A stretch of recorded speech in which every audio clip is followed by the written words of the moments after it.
Nous sommes au Salon international de l'agriculture de Paris pour présenter les atouts de la Côte d'Ivoire, en particulier dans le secteur du coton et de l'anacarde. Vous savez, vu de la France, on n'est pas connu que la Côte d'Ivoire est un pays producteur de cajou. Vu de la France, il n'est pas sûr que la Côte d'Ivoire produit du coton. Et donc, en venant ici, nous vulgarisons donc ces informations et nous faisons de telle sorte que tous ceux qui passent à nos stands s'intéressent à la Côte d'Ivoire. Non seulement donc aux filières coton anacarde, mais en général à la Côte d'Ivoire. Nous les appelons à investir en Côte d'Ivoire et en particulier donc dans le domaine de la transformation de nos produits agricoles. Pour ce qui nous concerne, c'est le textile, l'habillement textile et la transformation de la noix de cajou. Donc c'est l'ensemble de ces messages que nous sommes venus véhiculer auprès donc, du grand public qui visite donc, ce salon. Ce que j'ai capté à travers cette conférence, avec les responsables, les premiers responsables surtout, c'est qu'il y a beaucoup d'opportunités à prévoir en Côte d'Ivoire. Surtout les opportunités octroyées par l'État ivoirien telles que l'accompagnement, fiscalisation, les avantages fiscaux et parafiscaux, l'octroi de foncier.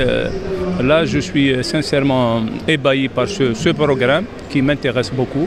Et là, je compte mettre les pieds sur la Côte d'Ivoire incessamment avec mon fils qui étudie ici dans le commerce. Et donc, il a un double master, donc il va m'accompagner aussi pour découvrir avec son père aussi la Côte d'Ivoire. Oui, ce que j'ai retenu, c'est que les informations que nous avons données ont fait mouche, si je peux m'exprimer ainsi, en ce sens que, comme je le disais tout à l'heure, des personnes qui ne savaient pas que les amandes de cajou qu'ils mangent sous le label origine de certains pays asiatiques étaient produits en Côte d'Ivoire. Et donc ces informations portées à leur connaissance les invitent en même temps à investir en Côte d'Ivoire. Et nous avons de très bons retours. Nous avons beaucoup de personnes qui nous ont dit dans les mois prochains, attendez-vous à nous recevoir.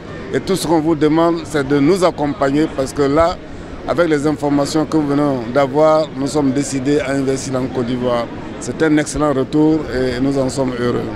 Alors on est ici pour rencontrer les acteurs du marché mondial de la noix de cajou, donc notamment les importateurs français. Et on est passé aussi suivre cette présentation du Conseil du coton et de l'anacarde pour suivre un petit peu ce qui se passe en Côte d'Ivoire. L'anacarde, je pense que c'est une filière qui va continuer à grandir, à amener beaucoup de revenus à la Côte d'Ivoire et plus généralement à l'Afrique de l'Ouest. Et je pense que le maillon qui jusqu'à présent était peu développé et qui va beaucoup se développer dans les 10 prochaines années, c'est la transformation. La Côte d'Ivoire est passée en 2019 de 5e à 4e transformateur mondial de noix de cajou. Donc c'est désormais le 4e.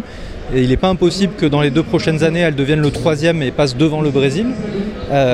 Cette transformation, elle va continuer. Le gouvernement ivoirien a mis en place les conditions des conditions hyper favorables pour permettre le développement de cette transformation. Donc c'est quelque chose de très positif et je pense qu'il y a des milliers d'emplois dans le secteur de la transformation industrielle de la noix de cajou qui vont être créés dans les prochaines années en Côte d'Ivoire.